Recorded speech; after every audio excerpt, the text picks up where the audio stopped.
Ready to redefine your talent strategy?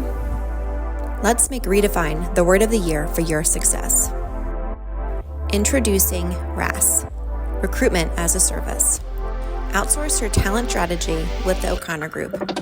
Our four-tiered approach is crafted to align with your business, whether you're launching a startup or leading a thriving corporation. Our cost-effective solutions are designed to elevate your business and enhance your people strategy, ensuring scalability and strategic growth. Redefine your recruitment strategy with RAS.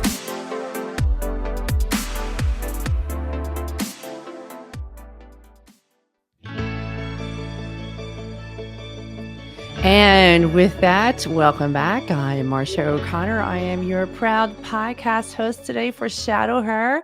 And I have a dear friend of mine joining us today. You're going to love this episode. She is a dynamo out there in the Philadelphia market. My dear friend and the principal of 12th Street Catering, Michele Leff. Michele, welcome. Marcia, thank you so much, and great to see you. Thank you for having me here today. It is my pleasure. You are like one busy beaver.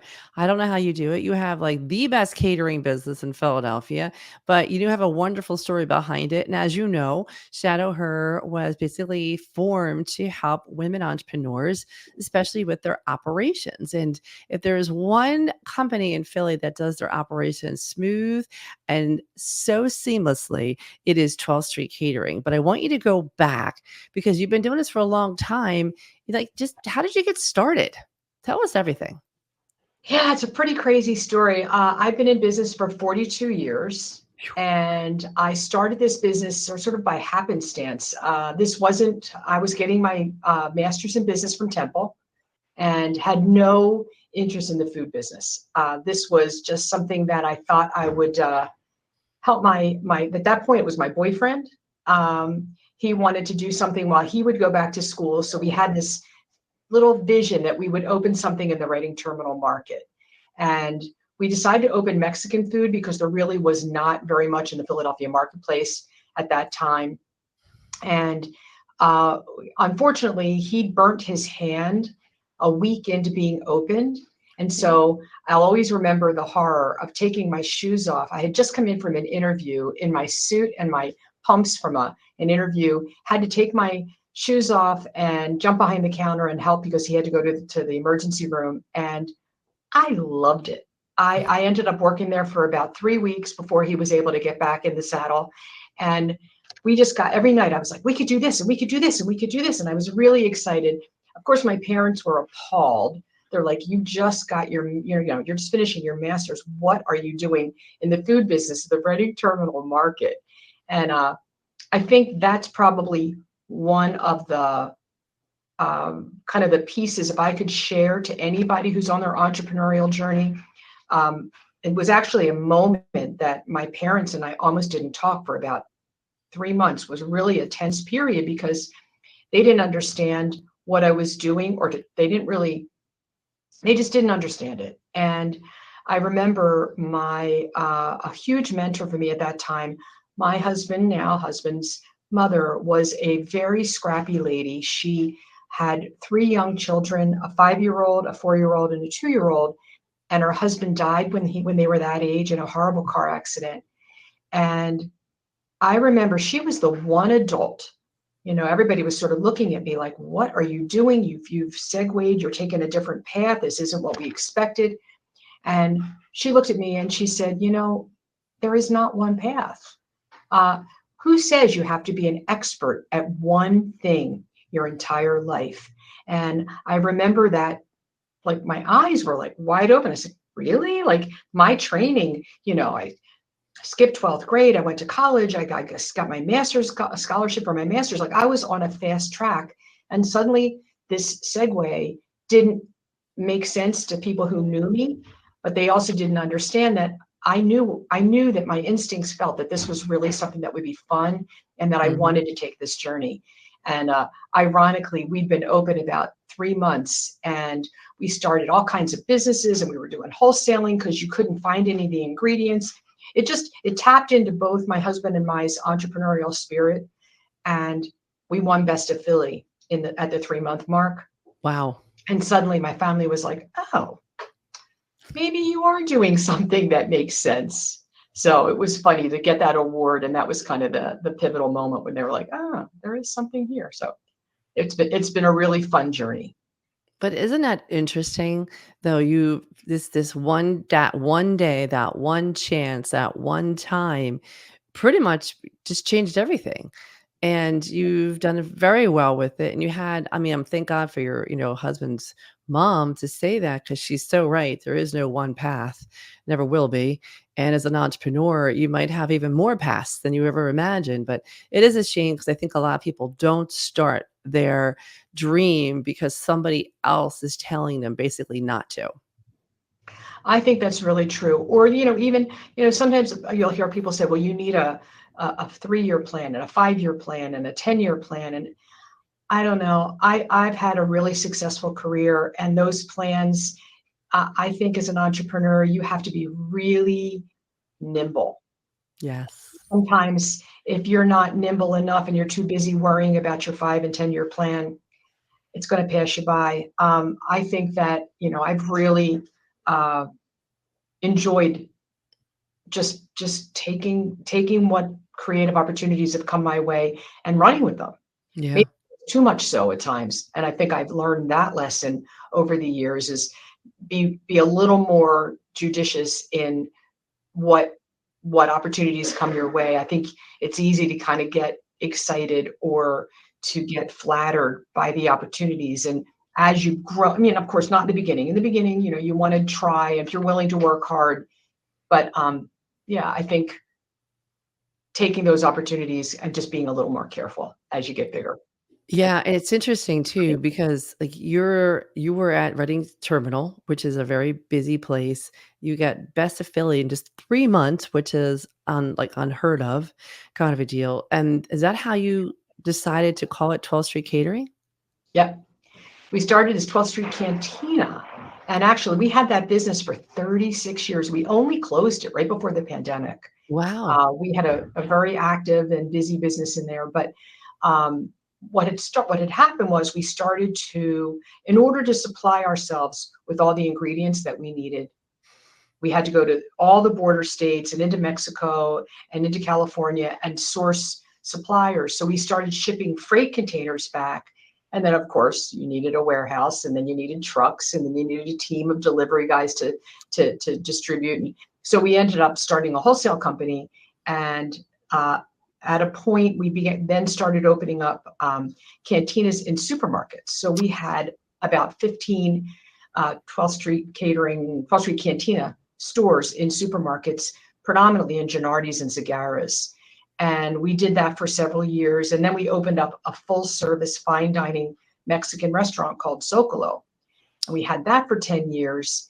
And then halfway into that journey, we started our catering company. So there was a moment in time in my professional career where I was working pretty much 4 o'clock in the morning till about 11 o'clock at night. And it was a lot. And so finally we realized that something had to give. What were we enjoying doing the most? What were the things that made us feel the proudest? And so we ended up getting ironically, my father was an engineer and he was looking for a career change. And so he took over our wholesale company. And actually, I think those were some of his happiest professional years. He really enjoyed it. And we enjoyed sharing the journey and talking about what to do and sort of teaching him the ropes. It was really fun. And he was a natural and loved it. So that felt wonderful. Oh, We yeah. opened up this full service Mexican restaurant, got tremendous accolades, did a wonderful job, and really enjoyed that.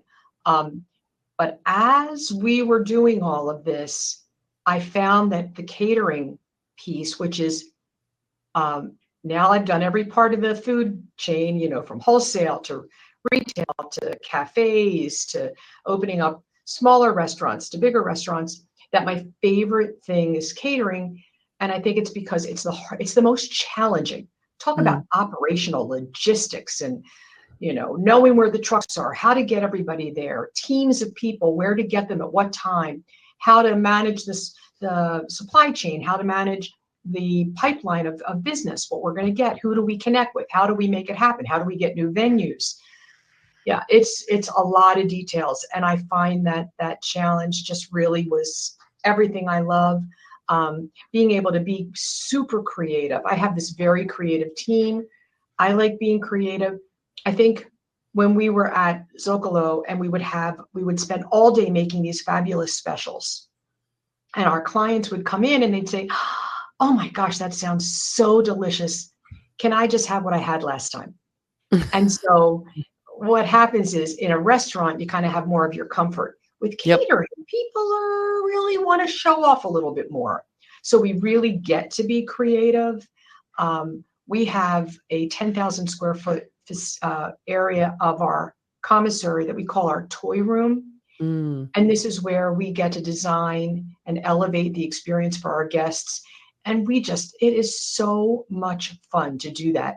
You walk into a room and, somebody will give you a theme. And like last week, we did a really fun Olympic themed party and we just wowed them. I mean, it was fun to wow them. It was creative. The whole team got excited. And of course that trickles down to the whole company. So that makes it fun. Oh my gosh, and just your creativity juices are flowing, Yes. and nothing better than that as an entrepreneur, that's for sure. You had all these businesses, so you have like tons of experience and exposure, which is so cool, and you've had the good days and the bad days. What's the biggest thing that you've learned basically when you talk to the entrepreneurs? Because they're all women entrepreneurs, they're all starting up, they've been and Shadow Ho, they're usually 2 years, minimum 2 years, maximum 10. So they've all had their great experiences. So what was like the biggest thing for you've learned being an entrepreneur? Well, I think one of the key things is that you really do, if you want to be an entrepreneur, you have to really be willing to work hard. I mean, you really have to be willing to come in at 6 a.m. and work till midnight. I mean, it's just, if you're looking to like carve out an easy roadmap, I think it'll be harder for you. Now, I'm not saying that it's eternally has to be like that, Yeah. but you have to be really willing to put in the time. It takes everything that you are, every piece of you, from your people management skills, your financial skills, your creative skills, just business development, how to make connections, how to make it happen, how to have relationships. Mhm. So I think that is really, I mean, anybody that's looking to go on this entrepreneurial journey, I think that to me is the biggest thing. Your willingness to say, okay, I'm willing to do this at whatever cost it takes. And hopefully you'll be successful. And I mean, I've done things that weren't successful, but I wouldn't change it in any way. I think that that's the key for me. Yeah, you learn so much. I find you learn more from failing than anything else. And I'm still like not done. And it's just so much of a joy to wake up every day. And it's almost like a masterpiece that you can create all the time. So, and if you're not doing that, like it's saying like, what am I doing this for? So it's Yeah. interesting. But you you have this great reputation. You worked so hard to get there. Here we are, obviously February 2020, then COVID hits. It hit you really, really hard. And what went through your head at that time? Well, that was probably the hardest thing that I've ever been through. We had a really, really active business. I am blessed with this extraordinary team. It's not typical in my industry to have people that take the journey together for as long as my team has. My people, many of them have been with me close to 30 years, Yep. a lot of them. And the first horror when I realized the day that everything was shut down because of the pandemic, the phone, everything was canceled. And then of Mhm. course, we weren't even allowed to have events. We weren't allowed to have events for about a year and a half. So we were one of the strictest states in the United States. It was really a challenge. So I know a lot of the competition in my industry kind of just said, okay, let's take a break. Let's regroup. Everybody just go on unemployment. And that was not an option for us. It didn't even cross our mind. There was no way we would have done that. These people were counting on me. They had families to support, and we had too much energy and too much commitment to each other. So, of course, the first day or two, we were shocked, and we kept brainstorming what we were going to do. And we were very fortunate that we have some corporate clients who are very loyal to us, that we've been their caterer for a really long time. And about 2 days into this, we got a phone call from one of my clients who was horrified to know that how impacted we were. And he was like, how can I help you get through this? But how can we do at the same time some really good work? So his first idea to us is, why don't we feed the frontline heroes? So instead of just taking them lunch every day, which is, we have a whole delivered catering division. We have trucks on the road. We do probably about 75 delivered lunch, breakfast and lunches and cocktail receptions. Okay. But I felt like if you were on the front lines during this horrifying time, you were not going to want to have lunch. You were crazed. You're not going to stop and have lunch. So we came up, we said, why don't we make family meals so that every time somebody leaves their shift, they could take home a meal for their family. They've just worked this horrendous, emotionally draining, kind of scary time in the hospital. They don't even know what they're dealing with. And we ended up servicing 5 hospitals for a year and a half, delivering thousands and thousands and thousands of meals. And it was a huge success. We didn't make any money on it. My goal for the whole time we got through the pandemic is, let's just do whatever we can to keep everybody working. And so by the end of the pandemic, we had 125 people working every day. We were totally innovative. How do we respond quickly? And I defy you to find a team that responded as quickly as we did. We were feeding the homeless. We were feeding COVID people in hotels. We were feeding. We got calls. We have really good clients at Penn and Drexel and all the law schools and med schools. And they said, what do we do? These kids are graduating from law school or med school, and they spent all this time, doing all this, and we can't just send them a bottle of wine and say thank you. So they turned to us, and I was so amazed at the creativity and the ingenuity of my team. We came up with these boxes that we called them celebration boxes. So in essence, we took everything that you would have at an event, hors d'oeuvres, a salad course, a stationary hors d'oeuvres, cheese displays, a main course, dessert. I've never shipped anything across the United States. If you were now home in law school in Pennsylvania, and you went home to your family to quarantine in California, we had to figure out how to ship food, not only safely, but beautifully. Oh my goodness. We worked round the clock. We were shipping to anybody we knew who lived out of state, making sure the temperatures stayed correct. What thermal containers do you use? How do you ship? In literally within 4 days, we had developed a program, beta tested the program, and we're now shipping all over the United States. And they were gorgeous.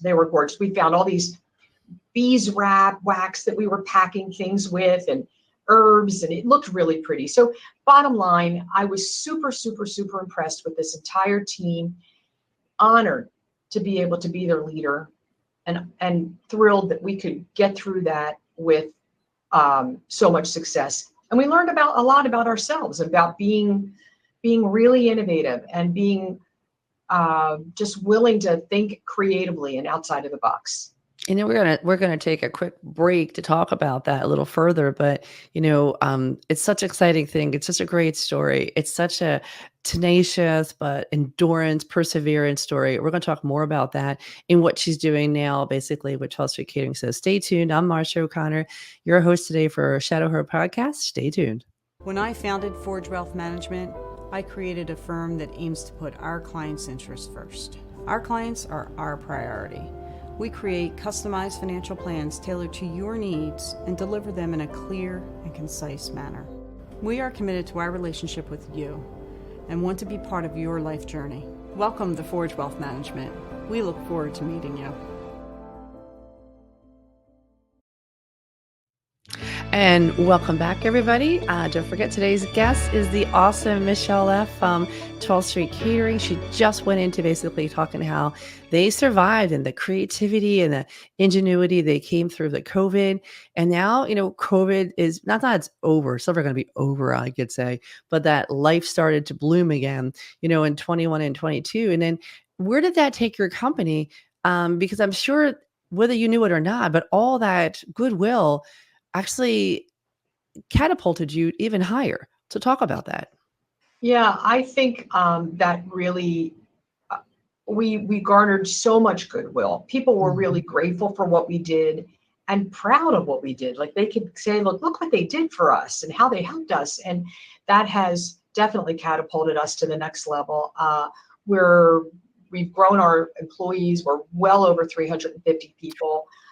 We've added a lot of levels of administration to make things tighter, smoother, easier.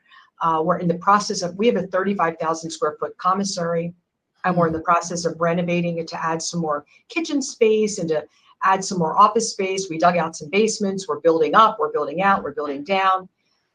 We've added a lot of great new venues. I think that might be the biggest thing, is that people have really seen us as a leader. I've always sort of been strong and steady, and I'm not a big self promoter, as you know, Marcia.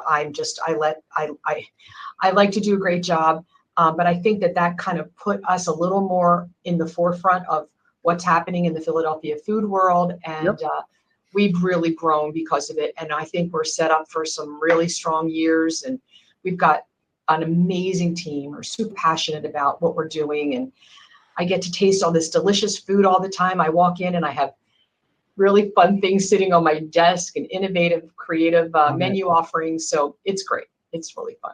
It's like the best of both worlds. You go in and like, what do we have today? It's like this, like my palate is open and ready to go.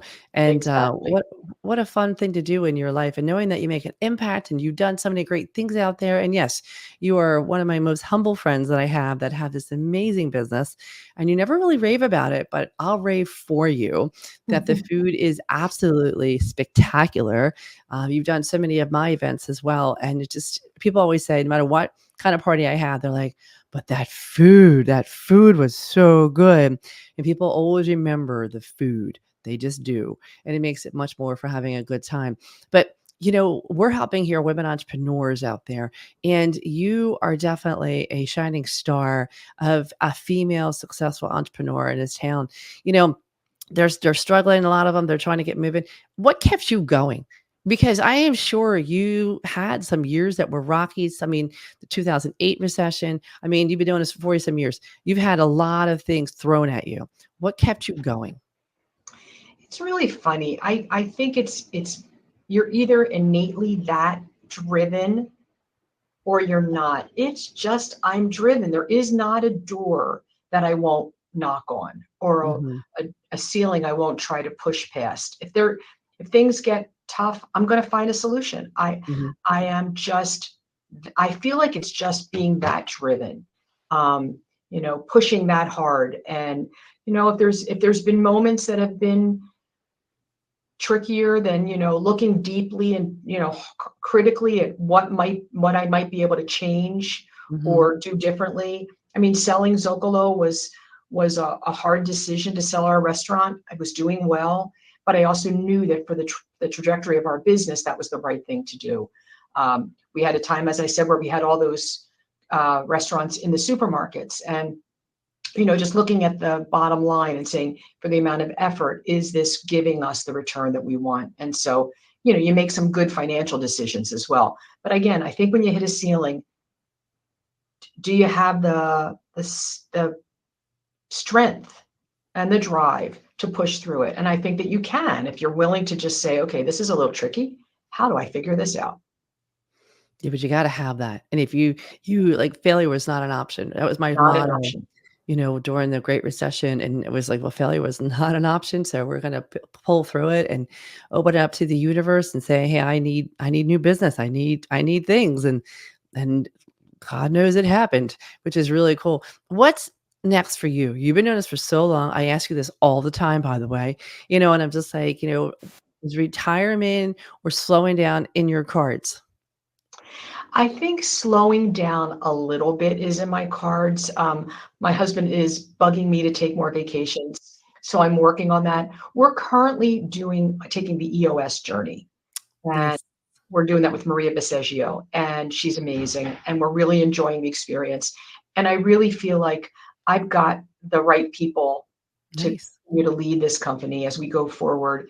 But I still really enjoy it. So I don't see myself stopping, but I definitely see myself taking a lot more vacations.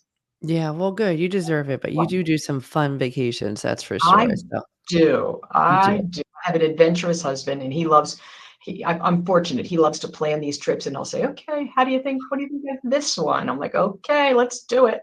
Yeah, that sounds awesome. It really does. So, for the part-time, like, do you read books? Do you do Audible?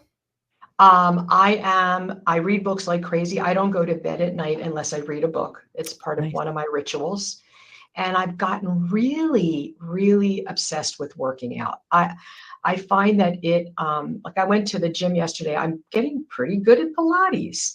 And this instructor that I have on Sundays is so amazing. And it's funny. I think that if any of you feeling the stress of running a business and dealing with your life can find something that is not just, challenging, but when I'm in this class, I walk out and the high of being so energized. I'm like in a great mood, and that's pretty hard to give up. So doing more of that, taking lots more hikes, and really trying to find more time for friends. So those are my journey. Those are the things that I really want to focus on. But you need them. Like, you need an outlet. People don't realize sometimes it can't be work 24/7. You literally will burn out, and your team will know it, and they'll feel it, and they'll too, and then you're no good to nobody, Yeah. really. And, so I'm so happy and proud that you're doing that. That's really pretty cool, especially with the Pilates part, 'cause I know you like doing those trips with Pilates and, I think it was yoga as well, if I'm not mistaken. Yeah, I So took a trip to Belize. I mean, anything that's physical, just active. I think that, it's really hard for a business person to be able to shift gears, to turn your brain off and to go into another mode. And I find that when I do something physical, like I can't sit on a beach all day. I can't. It's just, I need to go for a walk on the beach and then, do something really physical. Enables me to sort of transition to, okay, let's, you know, what just happened? I just got to another mindset, and now I'm ready to recharge again. love it. I absolutely love it. Well, I know how fast time goes. I also value your time as well. I can't thank you enough for taking the time. You have a crazy busy schedule, and it's hard enough to even get you to go a day away with me. So we'll make that happen. But nonetheless, everybody, I want to say just a massive thank you to Michele Leff, principal at 12th Street Catering, dear friend, and just somebody to reach out. How do people get a hold of you if they have questions at all, Michelle? Oh, they can totally email me at mleff@12stcatering.com. Happy to help anyone. This is not easy, so happy to be there. And she will make the time for you out there. Trust me, she's a wonderful resource, advocate, supporter. Has been through a little bit of everything and all too. So, and just always has a smile on her face. So, Oh, thank you, Michelle, for being on the show today. Everybody out there, this is Shadow Her Podcast. I'm Marcia O'Connor, your host and founder of Shadow Her. So, don't forget out there, as we all tell everybody in Shadow Her, believe in you because we do. All right, guys, take care.